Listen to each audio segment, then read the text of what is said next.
자, 이어서 가겠습니다. 효소왕 가겠습니다. 효소왕. 자, 서시전과 남시전을 설치했다 그랬습니다. 자, 시장에 관련된 부분입니다. 통일 전, 지정왕 때 동시전, 그 다음에 통일 후 효소왕 때 서시전과 남시전. 통일이 됐기 때문에 신라에 많은 사람들이 들어왔겠죠. 인구가 늘어나다 보니까 시장 하나 가지고 안 됐어요. 그래서 두 개가 더 늘어났습니다. 그래서 동시전, 서시전, 남시전. 가끔 이런 거 물어볼 수 있어요. 신라에 서시전과 남시전이 설치되었던 시기의 사실로 옳은 것 이렇게 물어볼 수 있어요. 그 뭘 물어보는 거야? 신라의 상대, 중대, 하대 중에서 하대를 물어보는 거예요. 신라의 하대 시기를 물어본다 보시면 돼요. 가끔 이런 문제 유형이 나와요. 뭐 이런 건 안 나와. 서시전, 남시전을 설치한 왕이 누군가요? 뭐 효소왕 이런 거 물어보진 않아요. 요즘 시험에는. 그래서 요 시기를 거의 대부분 물어보신다 보시면 돼요. 서시전과 남시전이 설치되었던 시기 하대로 잡으시면 되고요. 그 왕은 효소왕이고요. 그 다음에 2번요. 발해 대조영이 나라를 세우고 신라에 사람을 보냈을 때 효소왕은 대조영에게 오간등의 대하천 관직을 하사했다 그랬습니다. 자, 거기 대조영 밑줄 그으시고, 이거 채치원의 기록입니다. 여기 가끔 선택지 지문에 나올 수가 있습니다. 효소왕은 대조영에게 오간등의 대하천 관직을 하사했다. 성덕왕 가겠습니다. 성덕왕. 성덕왕은 이렇게 한번 잡아볼까요? 우리 시험에 잘 나오는 부분이기 때문에 이렇게 읽어볼까요? 성경해. 우리 이 순서를 좀 잡으라는 얘기입니다. 그래야만 문제를 풀 수 있는 것들이 나타나기 때문에 성덕왕, 그 다음에 경덕왕, 해공왕 이렇게 보겠습니다. 이렇게 외울 수도 있을 것 같아요. 우리가 교회 다니시는 분들 계시죠? 크리스찬 계시죠? 성경책을 열심히 읽으면 뭐가 쌓일까요? 지혜가 쌓입니다. 이렇게 암기하시면 됩니다.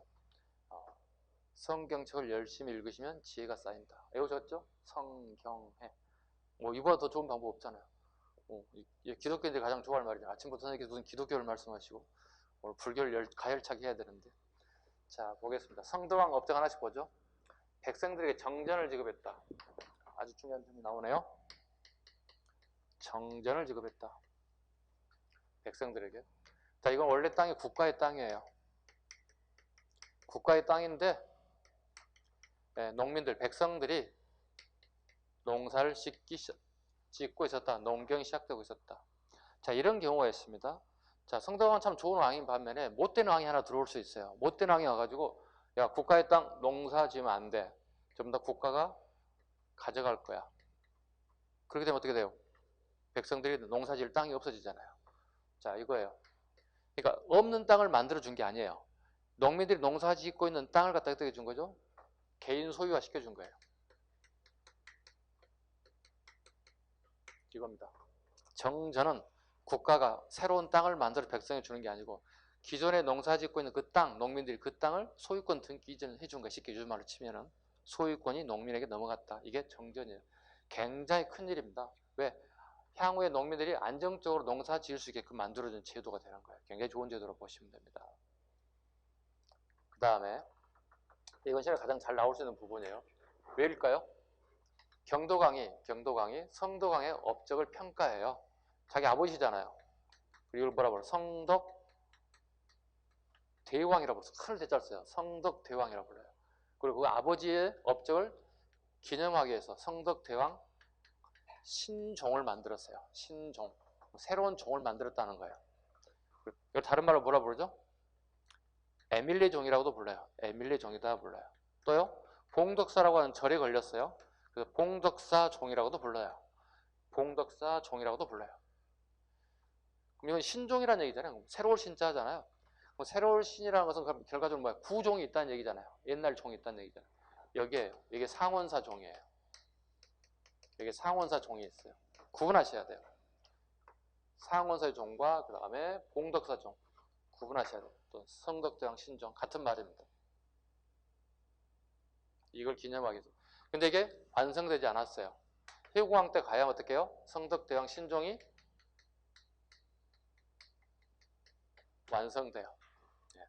성덕대왕 신종이 완성됩니다. 지금 이게 현재 어디 있어요? 어디 있어요? 봉독사 있을까요?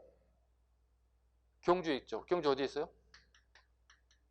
예, 경주 국립박물관에 예, 지금 있습니다. 성덕왕, 경덕왕, 해공왕. 다시 성덕왕 갑니다. 두 번째, 국학의 공자와 십철 72제자의 하상을 안치했다. 볼까요? 공자와 십철, 이건 철학자를 의미해요. 공자의 제자, 아주 뛰어난 사람들이 있어요. 철학자들과.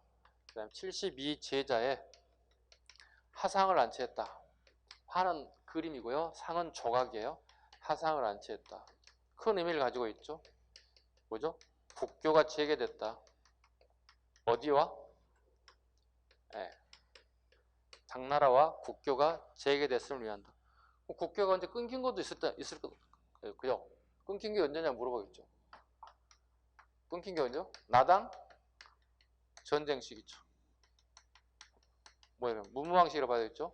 네, 무무왕 시기에 나와 신라와 당나라가 싸움을 통해서 국교가 단절됐죠. 이걸 다시 재개됐다는 의미를 가지고 있어요.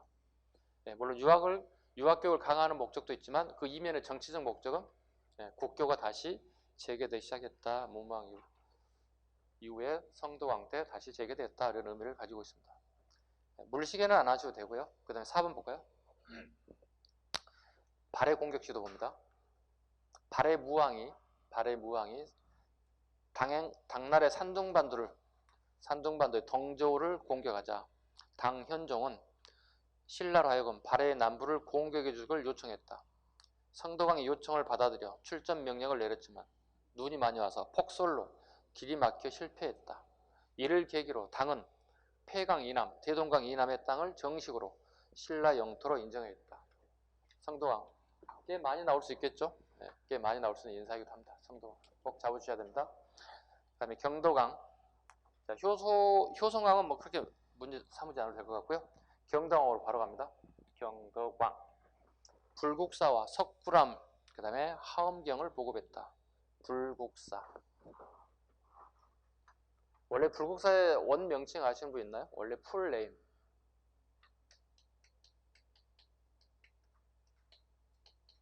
원래 불국사의 명칭은 이렇게 돼요.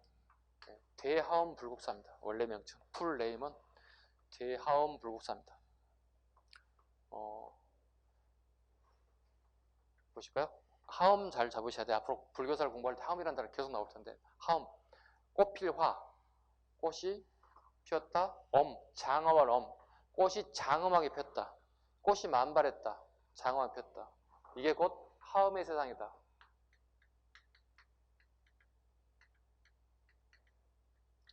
이게 곧 하엄의 세상이다. 우리가 죽고 난 다음에 가고 싶은 게 천당이죠. 천국이죠. 근데 꼭 죽어야만 갈 수 있는 게 아니라는 생각을 갖기 시작했어요. 누가요? 성덕대왕이요. 지금 현재 살고 있는 이 모습, 이 자체가 곧 뭐다고요? 천국이다. 지금이 천국이다. 현세관이에요? 내세관이에요? 현세관이죠. 이걸 현세관이라고 불러요. 죽어서 갈 수 있는 걸 뭐라고? 내세관이라고 불러요. 새로 올 수 있는 게 죽어야만 올 수 있는 거. 이건 현세관이라고 불러요. 중생들아, 죽어야만 우리 천국을 갈 수 있는 게 아니야. 살아서 우리가 천국을 볼 수 있어. 곧 여기가 천국이야. 즉 신라 땅 경주가 곧 천국이라고 얘기하고 있어요. 대하엄 불국사를 창건했고, 두 번째 석굴암을 창건했고. 석굴암의 의미가 여러분 잘 모르실 거예요. 이제 불교사를 정확하게 깊은 내용을 모르기 때문에 그 중국 애들이 이제 인도로부터 불교를 이렇게 수용하잖아요.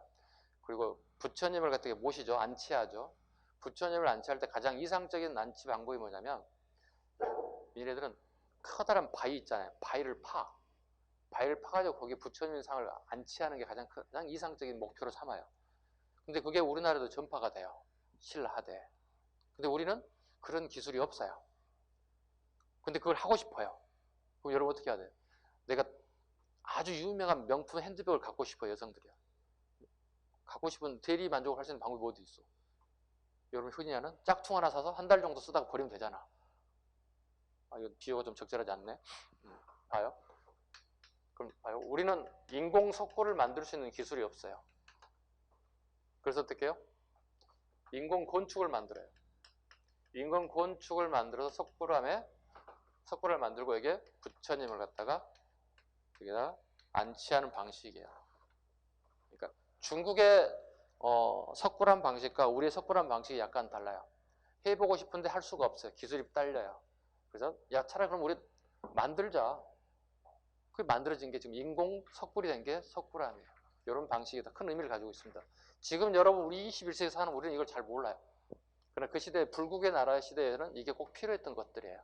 신라가 이걸 하게 됐다는 겁니다. 불국사입니다. 그 다음에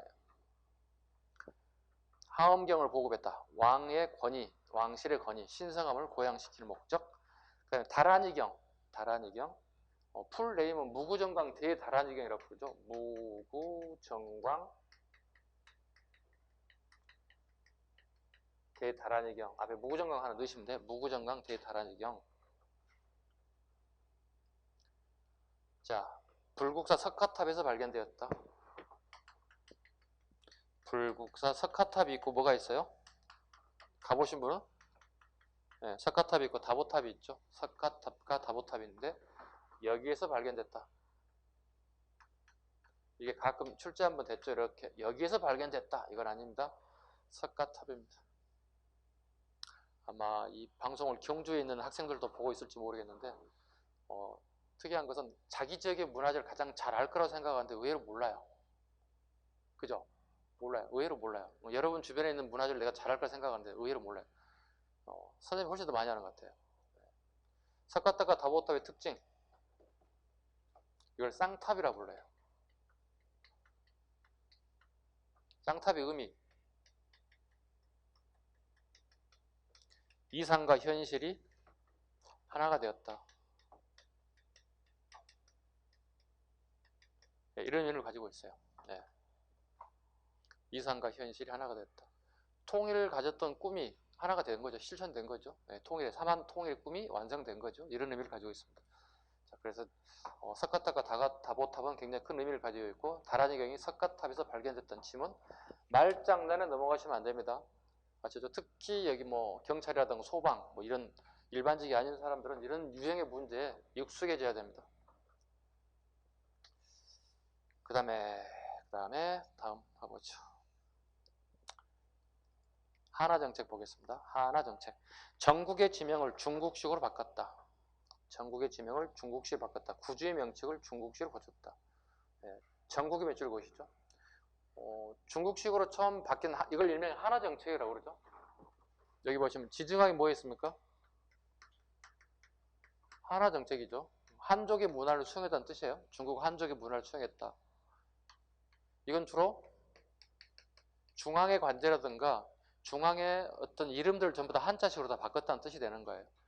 그런데 후기에 가면서 또다시 지방에까지도 그 영향력이 미치고 있다. 그게 누구냐 물어보고 있다고요. 경도광이다. 그리고 국학을 태학공으로 바쳤다. 국학을 태학으로 바꿨다. 국학을 태학으로 바꿨다. 정확하게 태학감이죠. 이거 이합전 수업 시간에 안 들어가지고 처음 들으신 분 있는 손 들어봐요. 이 내용 모르신 분 손 한번 들어봐요.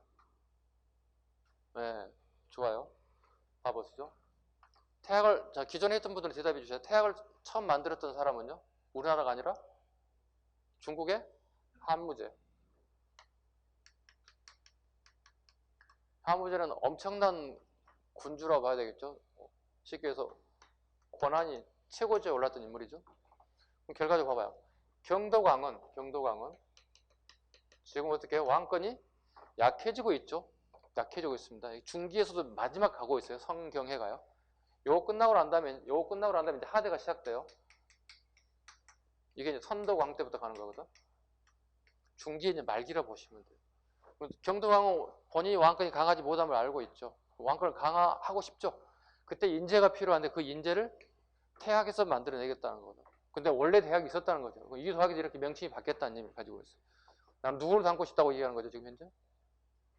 한무제를 담고 싶다는 얘기야. 가장 강력한 왕권을 나도 추구하고 싶다, 이런 의미를 가지고 있다고요. 고구려도 이런 사람이 하나 있다고 그랬죠? 고구려 누구? 소수림의 최초의 국립대학이 뭐예요, 지금? 태학이잖아요. 소수림이 누구의 아들이에요? 고국? 고국 원왕의 아들이잖아요.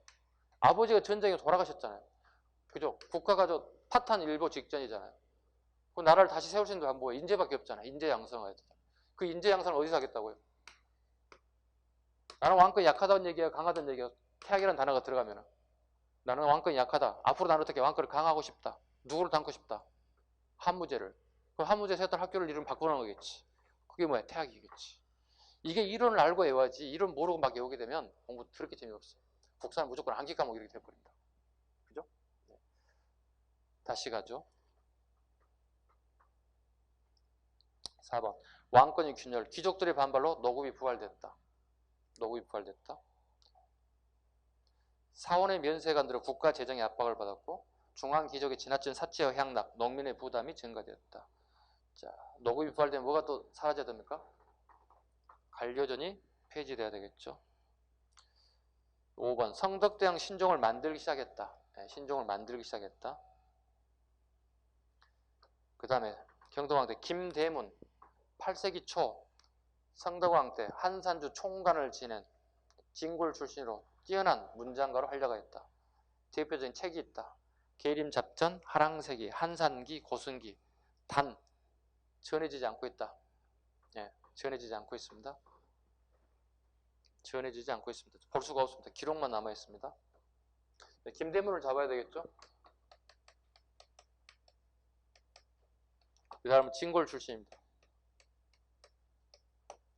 자, 김씨는 거의 대부분이 제가 봤을 때 99%가 다 진골이라고 보시면 돼요. 몇 명이 아닌 사람이 있기 때문에 100%라고 얘기할 수가 없습니다. 예, 김대문 같은 사람은 진골이라고 보시면 돼요. 진골이 한산주 도독을 지냈다는 얘기잖아요. 한산주 총관 도독 뭐 같은 명칭으로 쓰면 시기에 따라서 약간 명칭이 다르게 쓰일 뿐이에요. 한산주 도독을 지냈다. 그래서 한산에서 보고 들었다. 오늘날의 서울 경기를 의미합니다. 왜? 신라가 서울 경기 지역을 다 점령했기 때문에 그 지역의 관리를 임명했다. 그 대표적인 인사가 김대문이었다. 이분이 남긴 책 한산기, 한산에서 서울 경기에서 보고 들은 얘기. 계림잡전, 계림은 경주를 의미합니다. 경주의 재밌는 얘기, 경주의 야사입니다. 재밌는 얘기, 야사. 하랑세기, 하랑도들에 대한 얘기. 그 다음에 고승기, 신라의 고승들에 대한 얘기를 기록했다. 한산주 도독이라는 걸 기억하시고. 그 다음에요, 해공왕 가겠습니다. 해공왕이 8세의 왕이 올랐습니다. 8살의 왕이 올랐습니다. 태후가 섭정을 합니다. 태후가 섭정을 합니다. 섭정이라는 말은 왕이 된 아이가 어리거나 능력이 부족했을 경우에 대신 정치하는 걸 우리는 섭정이라고 합니다. 해공왕이 섭정을 하고 태후가 섭정을 하고 정치적 혼란이 일어났다. 7관등인 일길찬 대공이 일길찬은 무사계급입니다. 우리 17품계 중에서도 일길찬은 무사계급에 해당된다. 일길찬 대공이 아우인 육, 관등, 아찬, 대림과 함께 난으로 왕권이 실추되었다. 상대등 김양상이 군사를 일으켜 여기입니다. 선덕왕이 훗날 되는데요. 이 사람이 김양상입니다. 상대등에 있던 김양상이 해공왕을 제거하게 되고 그리고 그분이 왕에 오르게 됐다. 그 이름이 선덕왕이다. 선덕영하고 한자가 틀려요. 선덕왕입니다. 선덕왕은 하대의 출발점이다 보시면 돼요. 하대의 출발점이다. 그 다음에 96 각간에 한번 보시죠.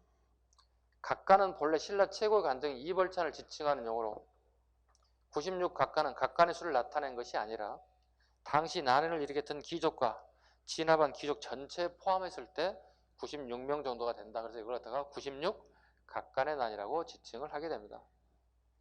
그 다음에 성덕대왕 신종이 완성됐습니다. 그러나 왕권이 문란해서 약하다 보니 김양상에게 정권을 탈취되고 말았다. 김양상 시기부터 우리는 하대라고 얘기한다. 외울 수 있겠죠? 성경해. 가장 중요한 시험에 가능성 나올 수 있는 게 뭐죠? 정전. 정전을 지급했다. 정전을 지급했다. 경제 파트 제가 몇 개 얘기했습니까? 나올 수 있는 게 월급, 녹봉에 관련된 부분, 정전, 하나 더요. 세금 거둬들은 문제, 민정문서. 세 개는 무조건 잡으셔야 돼요. 신라의 경제 파트에 나올 수 있는 가능성이 가장 큰 문제이기도 하다.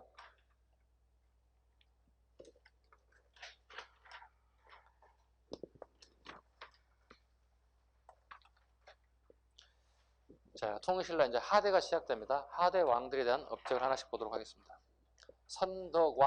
선덕왕입니다. 상대등 김양상이 뇌물한계로 다시 권력을 잡았습니다.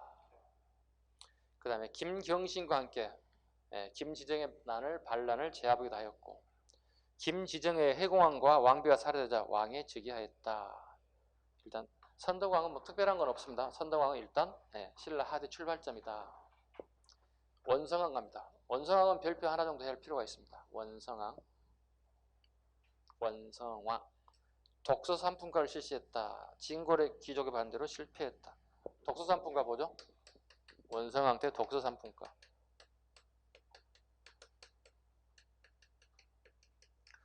이건 단독 문제라기보다는 선택지 지분 정도에 나오지 않을까 생각을 하는데요.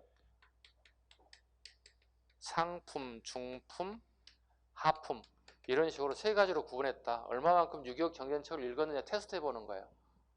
그리고 아주 잘하는 사람이 있어요. 특품이라는 것도 있어요. 특품이라는 것. 통상 우리는 세 가지라 해서 독서 3품이다 이렇게 불러요. 자, 원성왕 때 누구를 위한 시험일까 물어봐요. 좀 더 깊이 가볼게요. 누구에게 이걸 물어보는 거죠? 누구에게? 진골들에게 보는 시험이에요. 진골이 보는 시험이 독서 3품가예요. 진골이 보는 시험이 독서 3품가입니다. 얼마만큼 유교 경전을 많이 읽었느냐에 관련 테스트라 보시면 돼요. 이건요, 과거 시험, 즉 요즘 말하는 공채 시험이 아닙니다. 착각하시면 안 돼요. 우리나라 과거 시험 우리 알다시피 고려 광종 때 처음 실시되는 거니까 공채 시험이 아닙니다. 결론, 실패했습니다. 실패 이유 두 가지로 얘기할게요. 고등학생들이 보는 국정교과서에는 이렇게 얘기합니다. 골품제 때문에 실패했다 이렇게 아주 심플하게 나옵니다. 네.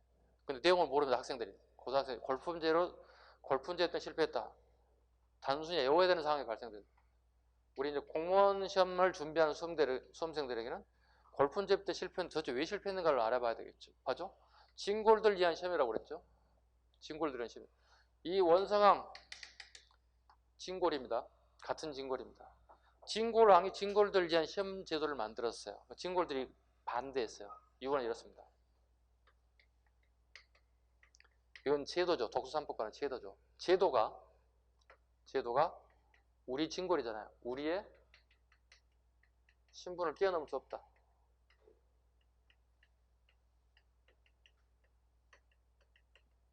이런 제도가 우리의 신분을 뛰어넘을 수 없다.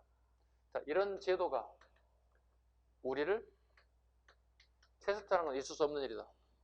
어때요? 이런 자부심? 대단하죠. 여러분도 그렇게 살고 싶죠? 아니, 나한테 공무원 시험을 보라고? 그래야만 합격하면 공무원이 된다고? 이런 말도 안 되지. 나 정도 능력을 가진 인재라면 특채에 가야지. 이런 생각 가끔 하죠? 가끔 하죠? 네, 마음만 그렇죠. 네, 근데 실제로 그렇지 않죠. 왜? 그래서 여러분 지금 하고 있는 게 공개 채용이잖아요. 공채 시험을 준비하고 있는 거잖아요.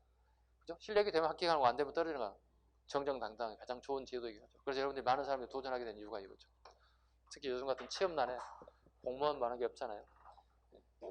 빨리 합격해서 나가셔야 됩니다. 요즘 합격자가 발표돼서 각 학원별로 전부 다 면접품이 일어나고 있습니다. 네.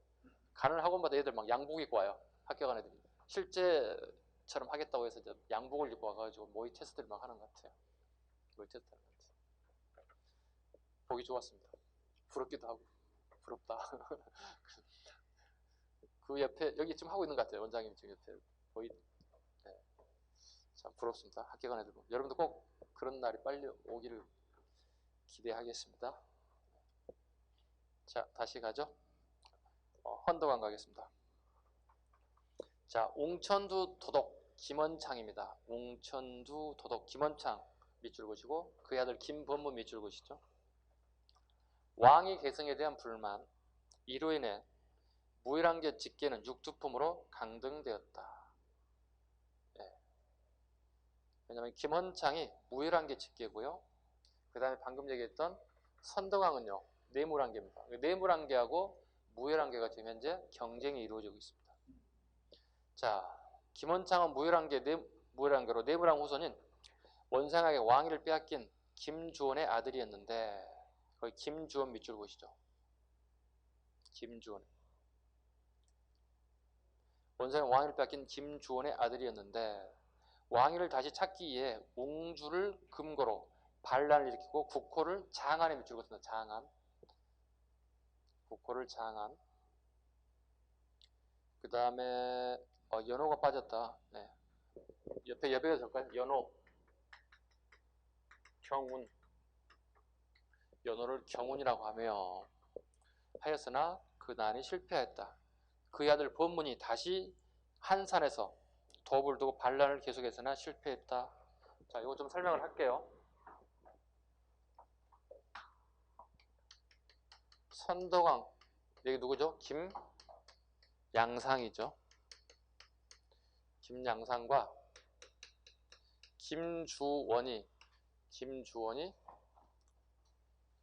저 위에 회공왕을 이 두 사람에 의해서 탄핵이 됐어요. 그리고 먼저 김양상이 왕에 올랐어요. 그리고 김양상이 왕이 되고 난 다음에 약속을 했어요.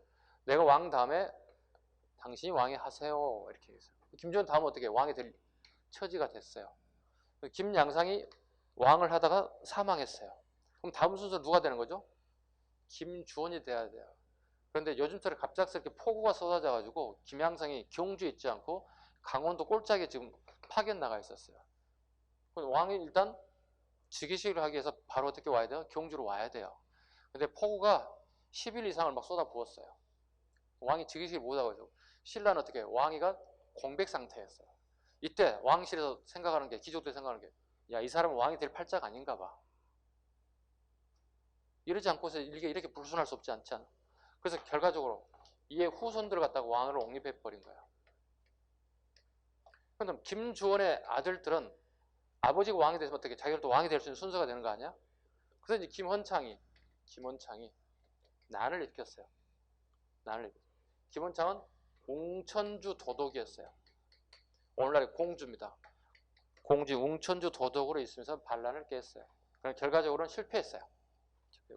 그리고 얼마 지나지 않아서 자기 아들마저도, 김원창의 아들 범문마저도 난을 일으켰어요. 서울에서. 이것도 마찬가지로 다 실패했습니다. 이해 가셨죠? 자, 이게 시험에 나온다면 뭐가 나올까? 사료가 제시될 거예요.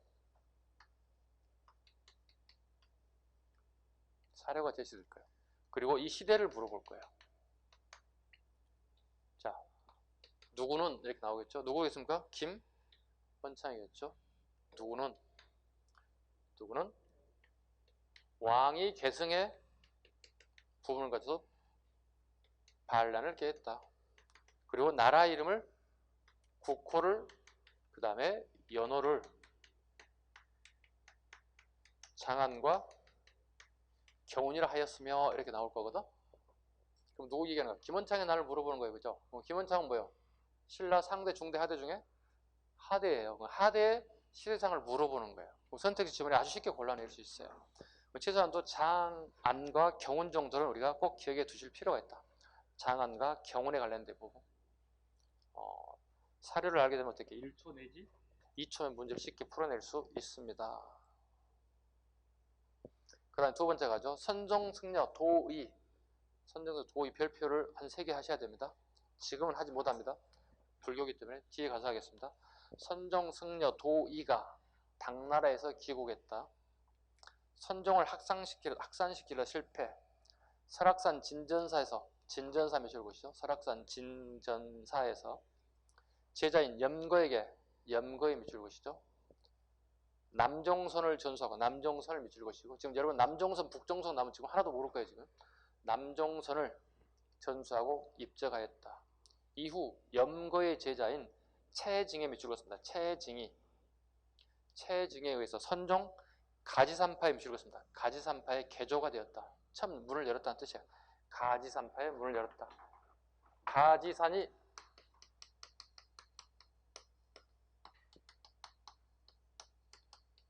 전남 장흥이고 이 절 이름이 보림사 정도만 적어놓습니다. 그 정도까지만 적습니다. 지금 시간은 불교를 할 수가 없습니다. 밑줄 글 한 부분 다 그으셨죠? 굉장히 중요한 단어들이 나왔습니다. 중요한 단어 나왔습니다. 도의, 염거, 채징, 가지산, 그 다음에 장흥, 보림사, 선종의 출발점입니다. 이게 써놓으시죠. 선종의 시작. 네, 우리나라의 선종의 시작을 옆에 적습니다. 우리나라 선종의 시작을 알리신 분이다. 도의. 헌덕왕 때, 그다음에 흥덕왕 하겠습니다. 흥덕왕. 자, 군진을 설치해서 안도에 청해진을 설치하고 그를 대사로 임명했다. 그리고 애구를 격퇴하겠다. 장보고 밑줄가 되겠죠. 장보고. 그 끝부분에 청해진의 진이라고 하는 거 있죠. 네, 진이라고 하는 단어는 군사기지예요. 네. 네. 군사기지를 뜻합니다. 진이라고 하는 단어는. 오늘날의 안도에 장보고와 청해진을 설치하고 그를 대사로 임명했다. 대사 밑줄 그어보시죠. 대사. 대사는 총 17관동 중에 몇 번째 해당되죠? 네, 밑에 적을까요? 12, 12번째. 우리 그 아랍의 숫자로 이렇게 적어 놓잖아요. 잊어먹어요. 영어로 좀 외워보시면 절대 안 잊어먹습니다. 12. 안 잊어먹겠죠? 12. 그럼 여기는 진골일까요? 육두품일까요? 오두품일까요? 사두품일까요? 신라의 골풀제는 진골, 육두품, 오두품, 사두품 이렇게 나누잖아요. 장보고는 몇 두품일까요? 사두품이에요. 제일 하예요. 사두품이에요. 그리고 대사라고 하는 간직은 12번째예요. 여러분이 알고 있는 외교관 그 대사, 영사 대사 그거 아니에요. 엠버서더가 아니에요.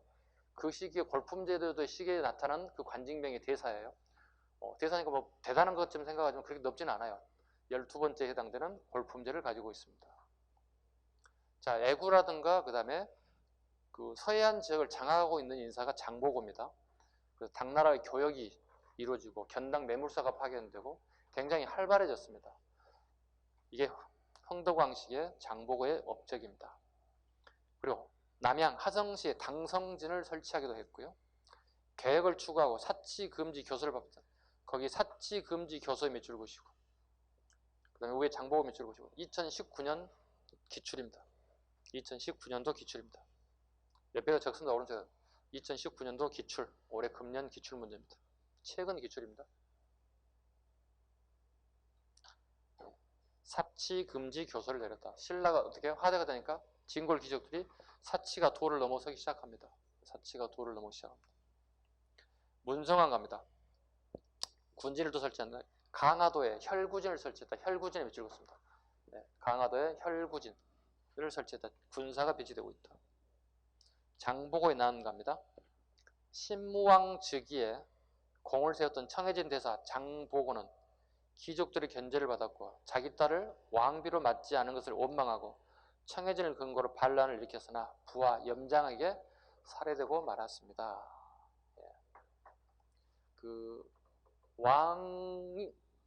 왕을 차지할 수는 없잖아요. 본인이. 그죠? 두품 자체가 사두품이니까. 자기 딸을 결혼시켜서 왕실을 결혼시켜서 어느 정도 권력을 계속 유지하고 싶었던 욕심이 있었어요. 그런데 신라 귀족들이 이걸 반대했어요.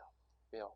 이게 군 세력과 왕실이 연결되는 걸 원치 않았고요. 두 번째 이유는 이 품 자체가 낮은 사람이에요. 그러니까 골품제사에서 사두품은 한참 밑에거든요. 육두품도 낮은데 육두품도 안 되잖아요. 지금 현재. 그러다 보니 일종의 약간 멸시를 좀 하는 게 있어요. 멸시를 당하는 겁니다. 감히 사두품 주제에 어디 경주 서울 한복판에 왕실과 혼인을 하겠다고 단호하게 반대합니다. 그러다 보니 장보고가 반란을 깨웠어요. 시작했어요. 그래서 하필 자기 부하 염장에게 요즘 말로 치면 칼에 찔려서 죽게 되었어요. 이게 장보고의 끝이에요. 그 결과 청해진이 어떻게 돼요? 완전히 와해돼요. 자, 청해진이 와해된 것은요, 이게 신라의 단순한 문제가 아니에요. 향후에 무슨 문제가 발생되냐면 청해진을 중심으로 한 서해안하고요, 저 위에 개성까지 올라가는 이 서해안 루트가 완전히 신라에서 벗어나기 시작해요. 벗어난다는 얘기 뭐가 되는 거죠? 후삼국 시대로 접어들었을 때 그 해상 세력들이 우리 후삼국 시대의 패권을 다투는 아주 중추적인 세력으로 등장하게 돼요. 그 핵심 세력이 누구예요? 왕건이에요. 왕건은 개성을 중심으로 했던 중심 세력이 돼요. 그러면서 해상 세력을 장악하게 되면서 후삼국을 통일하는 결정적인 역할을 하게 돼요. 봐요. 신라는 결과적으로 왕에 대한 권한도 약해졌지만 정작 유지할 군 세력을 다 잃어버렸어요. 군 세력을. 항상 우리 공부하다 보면 국가가 있으면 항상 뭐예요? 군대가 있어야만 돼요. 그리고 관리가 있어야 돼요. 그래야만 어떻게 국민과 그 다음에 나라의 존망을 책임지는 거거든요. 그죠? 국민의 안정을 누가 책임지겠어요? 군과 공무원들이 해야 되는 거거든요. 여러분들 앞에 공무원 합격하게 되면 어떻게 해? 선생님 같은 어떻게 책임져야 돼요. 선생님 안전을 책임져야 한다고. 또 여러분 주변에 부모 형제들 다 여러분들이 안전에 대한 책임자들이에요. 막중한 책임감을 가지고 가는 겁니다. 내가 좋은 직장을 갖기 위해서 공부하는 거 아니에요. 그죠? 그래서 면접상에서 끊임없이 물어보는 거야. 국가 간에 끊임없이 물어보는 거야. 이 사람이 제대로 정신 바뀐 사람이 끊임없이 물어보는 거야. 이런 거 많이 물어보지. 공무원이 되면 월급이 적게 나오는데 공무원 할 수 있겠느냐? 얼마 줘요? 이렇게 물어보면 떨어지는 거야. 뻔히 알잖아, 얼마 주는지. 근데 그거 물어보면 안 되지. 월급과 저는 관계없습니다. 뭐야, 그럼? 저는 국가 간에 투철한 의식을 가지고 국가에 봉사하고 막 이런 얘기를 해야만 이렇게 합격된단 말이야. 이게 국가가 아니야, 별거 아니야. 면접에 그런 거 물어봐요.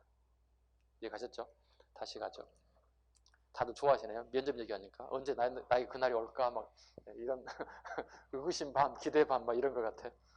자, 말썽 많은 진성여왕 가겠습니다. 신라에는 여왕이 총 3분이 계시죠. 네, 선덕여왕, 진덕여왕 중대, 그 다음에 하대 이제 진성여왕 마지막입니다. 복잡하신 분입니다. 이제 보겠습니다. 자, 이 복잡한 왕께서도 업적이 있어요. 향가집을 편찬했다.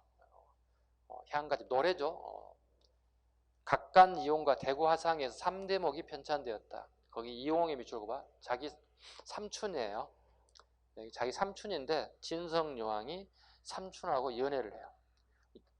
그러니까 왕이 된 사람이 삼촌하고 남자하고 연애하고, 그죠? 왕이 된 사람이 여자들하고 연애에 빠져 정사에 멀어진다는 얘기는 결국 물란해졌다는 얘기입니다. 진성여왕 때 각간 이용이 3대목을 편찬했다. 3대목 알아두셔야 됩니다. 물론 전해지지 않습니다.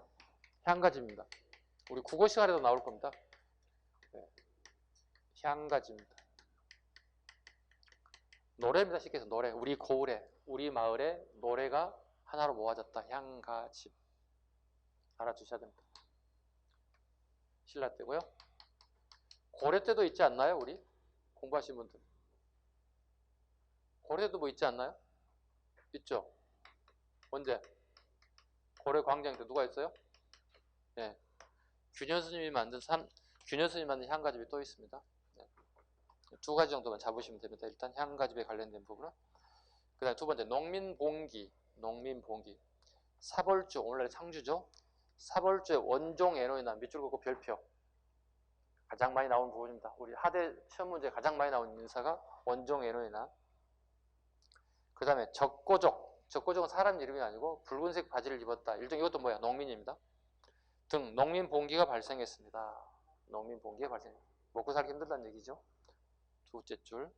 북원, 오늘날의 원주에서 양길. 죽주에서 기헌, 오늘날의 안성입니다. 죽주에서 기헌. 그 양길 밑에 누가 들어가나요? 궁예가 들어갑니다. 양길 밑에 궁예가 들어갑니다. 궁예가 양길 밑에 있다가 세력을 키우기 시작합니다. 양길을 제거하고 그 옆에 또 누가 있어요? 기헌, 다 제거합니다. 궁예가. 사벌주의 아자개,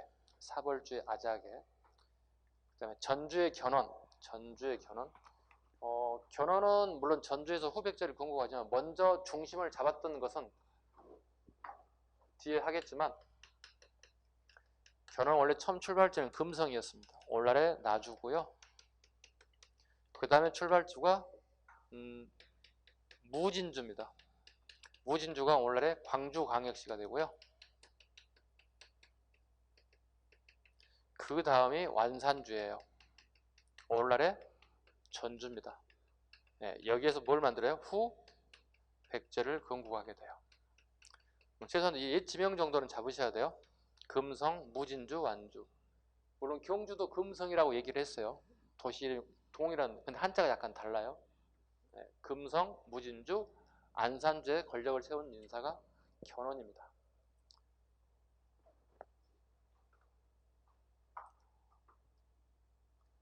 그 다음에요. 891년 궁예는 기현에게 몸을 의탁. 기현은 오만하여 892년 원주의 양길에게 몸을 의탁하. 결과는 전부 다 궁예에 세력화되고 말았다. 최치원의 활동, 별표 하나 아시죠? 최치원. 하나가 아니죠. 최치원 한 3개 정도 해야 되겠는데, 별표가. 자, 시무십조를, 시무십조, 시무란 말은 개혁책이라는 의미입니다. 시무 20조, 28조, 10조 이거 다 개혁책입니다. 시무 10조를 건의했다. 그 내용, 골품제를 비판했다.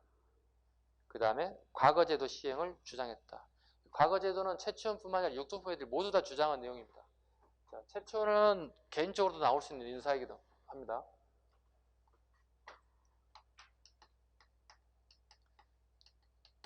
최치원에 관련된 부분 나온다면 무조건 시대가 나올 거예요. 이 시대가 어느 시대입니까? 하는 거 물어볼 거예요. 답은 신라 하대입니다. 신라 하대의 내용을 선택지 우리가 골라내는 거예요. 최치원에 대한 사료를 제시할 거예요. 이렇게. 최치원 단독 지금 최치원 이름을 주진 않아요. 사료를 제시할 거예요. 이 사람은 아마 아주 어린 나이에, 아마 8세쯤 되는 나이에 유교 경지를 전부 다 안파해요. 그러니까 이 시기에 경주의 천재 소리를 들었던 인사예요. 이 나이 때 아버지와 같이 유학 가는 게 아니라 아버지하고 떨어져 처음으로 배 태워서 당나라를 보내요. 아버지 하는 말씀, 아들에게 하는 말. 과거 시험을 합격하지 못하면, 즉 당나라 과거 시험입니다. 당나라 과거 시험 합격하지 못하면 절대 우리 신라에 오지 말라고 얘기해요. 그 꼬맹이한테요. 그 꼬맹이 뭐라고 할까요?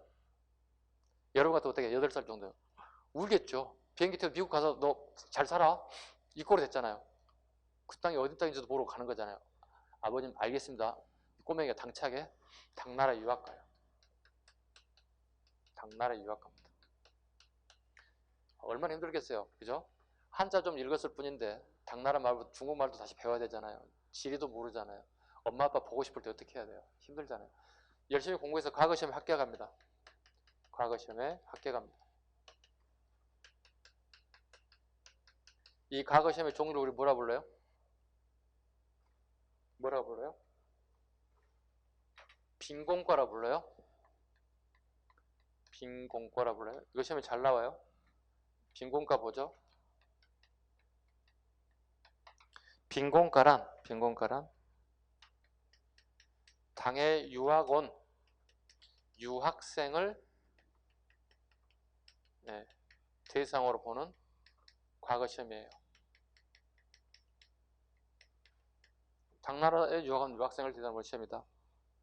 바레인들도 있을 거고 신라인들도 있을 거고 외인들도 있을 거고 기타 동남아시아 국가들도 있을 거고 이런 많은 나라들에서 보는 시험을 빈공과라 합니다. 가끔 우리 말장난하는 시험이 이런 게 있습니다. 최초는 너무 공부를 열심히 똑똑하게 당나라인들과 겨루 정정당당하게 빈공과 합격했다. 왜 X?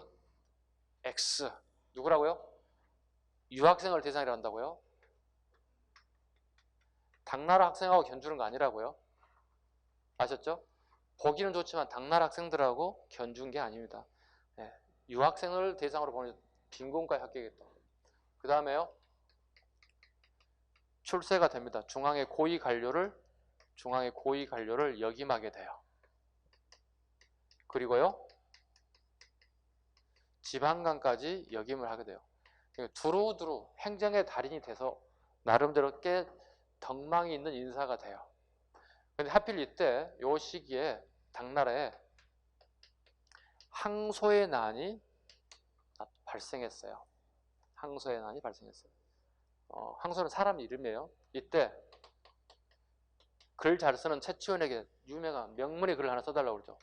토항소 경문이라고 하는 글을 원해요. 항소의 난을 제압할 수 있는, 병사들에게 용기를 줄 수 있는 명문의 글을 써달라고 요구해요. 그래서 최초는 이걸 써요.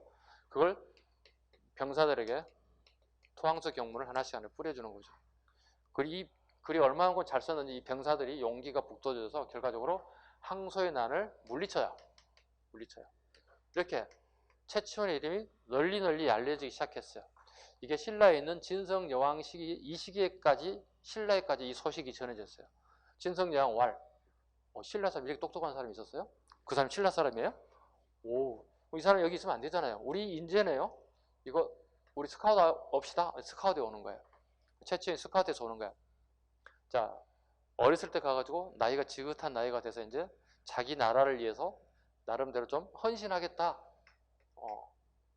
대신에 신라는 지금 형편없는 나라이기 때문에 내가 계획을 좀 하겠다는 생각을 가지고 우리나라 입국에 왔어요.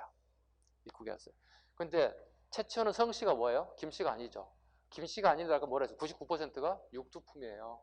육두품은 관직에 한계가 있어요. 골품제 때문에. 결과적으로 개혁을 하겠다고 왔긴 왔지만 시무책을 갖다가 10가지 정도를 갖다가 건의해요. 개혁책이죠. 10가지를 건의하지만 문제는 그 위에 전부 다 진골들이 버티고 있는 거야. 아무리 개혁을 건의하고 개혁을 실천하다 치더라도 직급이 낮으면 개혁하기 쉽지가 않아요. 여러분들 국공무원 시험 합격해 탁 현장에 들어갔어요. 뭘 개혁하겠습니까? 없어요. 생각은 이거 바꾸고 다 하겠지만 솔직히 그 파워가 없어요. 그죠? 힘이 있어야 하는 거거든. 누가 이걸 힘을 실어주지 않는 거지 지금 현재? 진성여왕이 스카웃은 해왔는데 관직을 낮은 자를 줬어요. 개혁 씨알도 안 맥혀요. 이거 결과적으로 시무십전은 성공해서 실패했어요. 실패했지. 진성여왕 지금 이거 관심이 있어 없어? 누구하고 연애한다고? 각간 이용하고 삼촌하고 연애하기 바쁘다고. 근데 무슨 정치야 무슨 개혁이야 관심 없지. 실패할 수밖에 없어. 그럼 앞으로 최치원은 어떻게 해야 돼? 앞으로 최치원의 방향을 어떻게 해야 돼? 아니 뭐 개혁하겠다고 데려오더니 별로 써먹는 거 없잖아요. 그럼 최치원은 어떻게 해야 돼요? 나와야지. 굳이 있어야 할 필요가 없잖아요. 그 다음 상황이 어떻게 되는 거죠? 운둔을 하게 된다고. 운둔. 숨어 지낸다는 뜻이에요. 주로 어느 방향에서? 그 지역. 오늘날 경상남북도 지역. 그 다음에 부산. 이 지역에 가면은 아주 좋은 절들이 있어요. 절에 가면 스님들이 계시잖아요. 뭐 주지 스님도 계시잖아요. 유일하게 이 시대에 말이 통할 수 있는 지식인이에요. 그죠? 말이 통할 수 있는 사람이 있는 게 참 좋은 거죠. 가끔 친구들 만나고 이런 얘기 하죠. 진짜 말 안 통하네. 그럼 어떻게 박차고 나와야지. 말 안 통하면 거기 굳이 커피 마시고 있을 이유가 없잖아. 똑같은 논리를 보시면 돼요. 말 통하는 사람도 있어요. 그럼 어떻게 해요? 차 한잔 마셔야지. 그때 차는 이거겠지. 녹차 마시고 세상 돌아가는 얘기도 하고 좀 비판도 하고. 그죠? 그리고 어떤 개혁 대안들도 제시하고 또 중국 얘기도 좀 알려주고 스님들 중국에 대한 관심도 가질 거 아니에요. 이런 부분들 교류를 지속적으로 하게 돼요. 그러면서 되게 스님들이 열반하죠. 열반했을 경우에 그 스님들을 기리기 위해서 여기에다가 비문에다가 글을 남기게 돼요. 이 글들이 여러분이 얘기하는 사산비문이에요. 사산비문이에요. 사산이라고 하면 네 군데 산에 여기는 선종계열이에요. 산이라고 하면 선종계열이라고 보시면 돼요. 선종계열의 스님들이 돌아가시고 난 다음에 여기에 글을 남겼다. 이걸 분석해봤다. 분석해봤더니 최치원의 사상이 여기 전부 다 함축되어 있더라. 사상이 함축되어 있더라. 뭔가요? 봤더니 유교, 불교, 선교, 선종, 유불선. 여기 선은 도교를 의미합니다. 도교. 유교, 불교, 도교. 추가해서 풍수지리까지 들어가 있더라. 풍수지리까지 여기에 다 들어가 있더라. 그래서 이걸 또 뭐라 그래요? 사상에 복합하다 이렇게 불러요. 사상에 복합하다 이런 표현을 써요. 자, 우리 봐보세요. 유교 되게 어렵잖아요. 그죠? 여러분 주기론 할 때 쉽진 않잖아요. 주리론, 주기론, 이론론적, 이원론적 뭐 이런 거 어려워지잖아요. 그 단어 한마디에 어려워지는데 유교와 불교와 도교와 풍수지리 몇 가지의 사상이 한 4가지를 전부 다 아주 박식하더라는 거예요.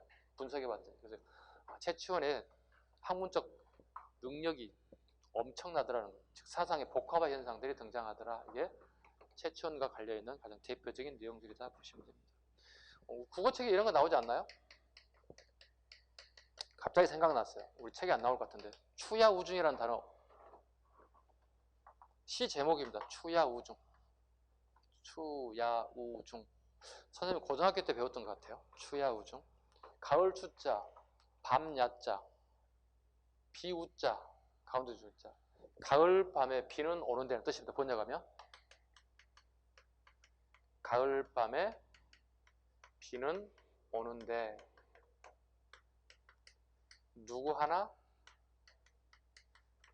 찾아주는이 없네. 이런 뜻이에요. 내용이 이렇습니다. 시의 내용이 전체를 보면 이렇습니다. 아까 제가 진성양하고 코드가 맞지 않아서 어떻게 했죠? 숨었다고 그랬죠. 숨은 걸 뭐라고 그러죠? 운둔했어요. 산속에 가만히 이제 절간에 앉아 있었겠죠. 앉아 있는데 비는 보슬보슬 가을밤에 오는데 얼마나 쓸쓸하겠어요. 누가 아무도 찾아주지 않아. 본인을 갖다가. 그거 씁쓸하잖아요. 누군가가 나를 찾아주기를 기대하고 있다는 얘기잖아요. 결과적으로 뭐예요? 왕실에서 정치인들이 나를 한번 찾아와서 아이 그거 좀 했다고 절에 가십니까? 나오세요 빨리. 개혁하셔야죠. 진행하셔야죠. 이걸 누군가가 왕실에 와서 찾아주기를 원하는 거예요. 근데 누가 아무도 찾아주지 않는 거예요. 일종의 뭐가 있는 거죠? 기대가 있는 거예요. 기대감이 있는데 기대감을 충족시키지 못하고 있는 부분들을 글로서 표현하는 거예요. 혹시 추야우중이란 사료가 제시된다면 채치원입니다. 진성양식이. 그 다음에 반신라적에 대한 내용 보겠습니다. 반신라적 세력 형성. 첫 번째 1번 가겠습니다. 반신라적. 신라의 정책에 반대한 반신라적 성향 띄는 거 보겠습니다. 기본적으로 뭐가 등장해야 되나요? 육두품 등장해야 돼요. 육두품 등장해야 되고.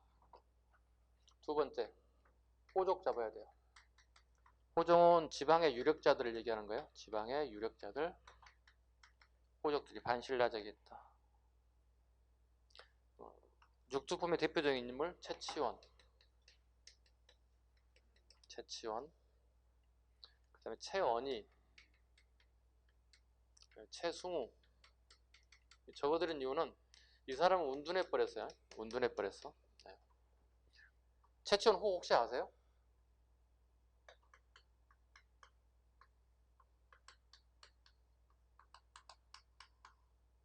해운이 됐죠. 네, 해운이죠.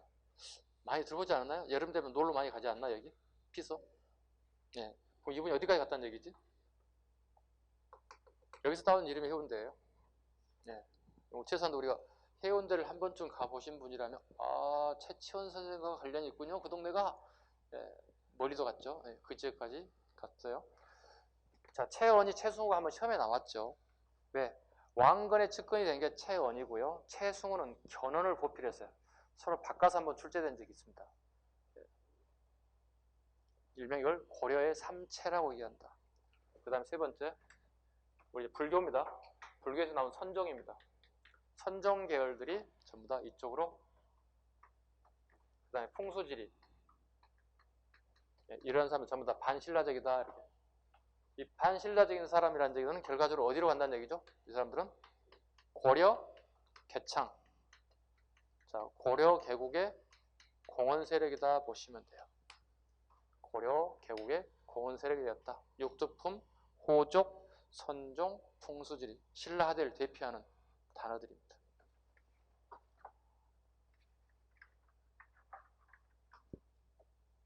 조금 쉴까요? 네, 시작하겠습니다.